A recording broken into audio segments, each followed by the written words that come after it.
In this next lesson, we'll focus on roughing and finishing this internal pocket. I'll start by reviewing how I hide and show various toolpaths. I choose this option up here called Only Display Selected Toolpaths. And what that means is when you select on a toolpath, it'll get displayed. Now, since a stock model is considered a toolpath, when I click on the stock model, that stock model, or that toolpath in this case, gets displayed. And as you can see, the first one no longer is displayed. So as we go through this course, you'll notice I'm simply clicking on a toolpath and it gets displayed and all others get hidden. And that's because of this option right here. So now let's focus on this area right here by going up to Dynamic. And I'm going to create a dynamic toolpath. The machining region will be this region right here. And as you can see, it selects the entire region. And when I click OK, we have the options of staying inside, from outside, and so forth. But this is more like a traditional pocket, so I'm just going to say stay inside. And I'm not going to worry about anything else like avoidance regions or air regions. In fact, if you hit preview chains, you'll notice that that's exactly what we want right there. Let's click OK. And we can walk down the left of the side here and start choosing our settings. So under the tool, I'm going to choose this 1/2 inch bull nose. Now if you remember, from previous lessons, we've actually removed a fillet that was in here. So this bull nose will work nicely because if we look at the tool, it's got a radius down here. Specifically, it's got a 60th radius. So that will work nicely in creating an edge or fillet at the bottom of this pocket. Under the cut parameters,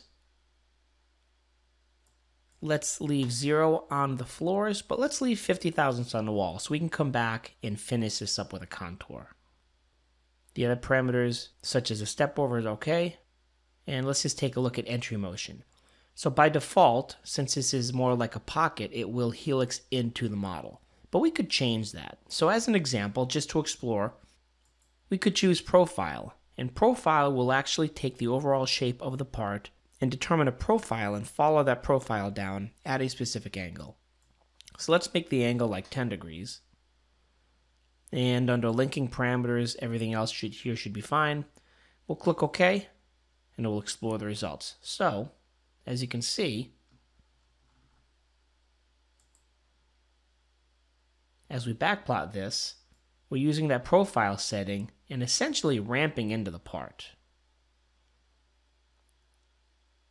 And we're using the dynamic toolpaths to move out from the inside. And you'll notice right here, we're staying away from the walls.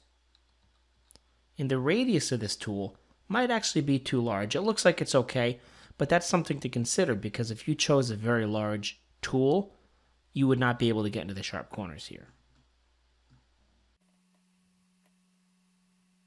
This toolpath looks good, so let's go in and now create a contour just to finish up the walls, because if you remember, we chose to stay away from the walls by a little bit. So I'm going to select this area, and I know I'm going to go counterclockwise, and I'm going to comp to the left. We'll choose the same tool. This will be called Finish Contour. And looking at the cut parameters, I want to make sure I keep 0 on the walls. And for the lead in, lead out, I'm just going to shorten these up a little bit. So we'll make sure that it's 50% for the length and the radius, and the sweep angle we'll do is 45. And I'm going to send that information over to the exit as well. We're not going to do any depth cuts because it was already roughed. We're just going to finish the walls at the bottom of the pocket. So let's backplot this. And if I use the letter S key to step through the various steps, you can see we go right up against that wall and we'll go around the outside. And Quick Verify is a useful tool, again, just to do something quick. But what it'll allow you to do is see if you actually get into the corner there. And in this case, we do. All right, so in this case, the settings of my system is showing an orange area, which is what the tool passed over. And that's what Quick Verify is. So now that we have a dynamic pocket to clean this out and a finishing contour toolpath to clean up the walls, let's create another stock model.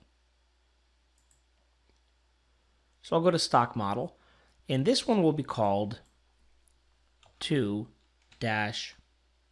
pocket.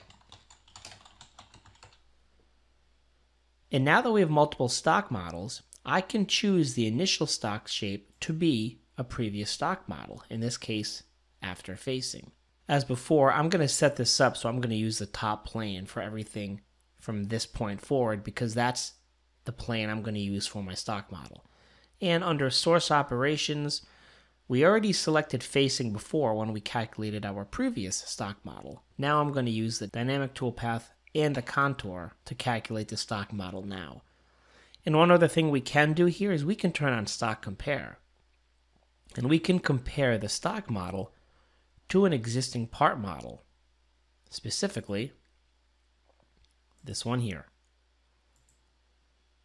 So now we're going to do a stock compare. I'm going to increase the colors a little bit, so we're going to see a different gradient of colors based on the minimum and maximum value of the material that we're leaving.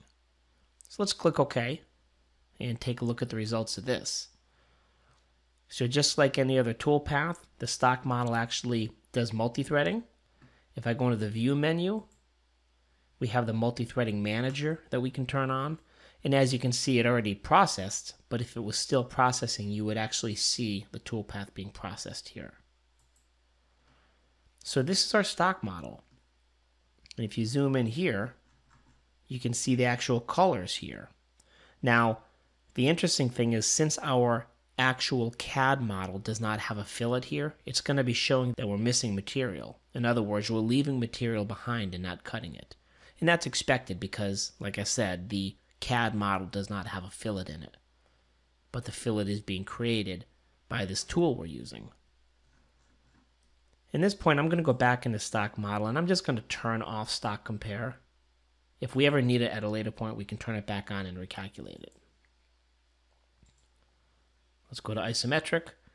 That's our stock model after the two pocketing operations here. And this is our stock model after the facing operation.